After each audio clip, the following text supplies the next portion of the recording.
Bonjour tout le monde, je m'appelle Choi Jong-woo, professeur de coréen à l'ISMAG. Aujourd'hui, je voudrais vous parler de la différence entre ida et itta, c'est-à-dire deux formes du verbe être en coréen, parce qu'on confond les deux très souvent. Par exemple, en français, on utilise un seul et même verbe, être, dans ces deux phrases. Par exemple, je suis professeur et je suis à l'école. Mais en coréen, on utilise deux différents verbes pour ces deux cas. Il faut utiliser ida pour la phrase je suis professeur et itta pour la phrase je suis à l'école.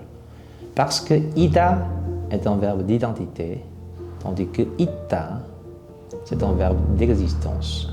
Donc, pour dire je suis professeur en coréen, il faut dire 저는 선생님이에요 en utilisant la conjugation du verbe d'identité ida. Mais pour dire je suis à l'école en coréen, il faut dire 저는 학교에 있어요 en utilisant la conjugation de l'autre verbe d'existence. Comme cela, en coréen, on doit utiliser ces deux verbes différents pour un seul état d'être en français, selon la différence entre l'identité et l'existence.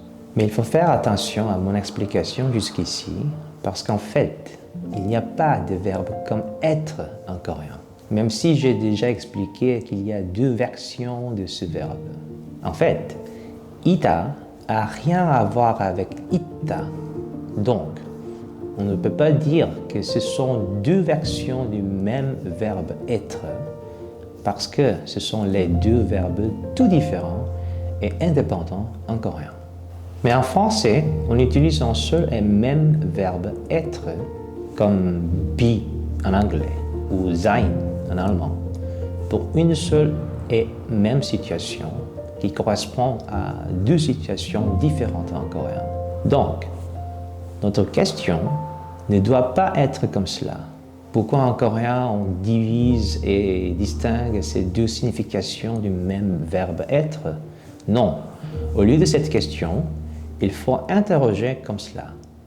Pourquoi une seule chose ou situation en français peut ou doit être de différentes choses ou situations en coréen? Merci beaucoup. 감사합니다. Et prenez soin de vous. 건강하세요. À bientôt. À la prochaine vidéo.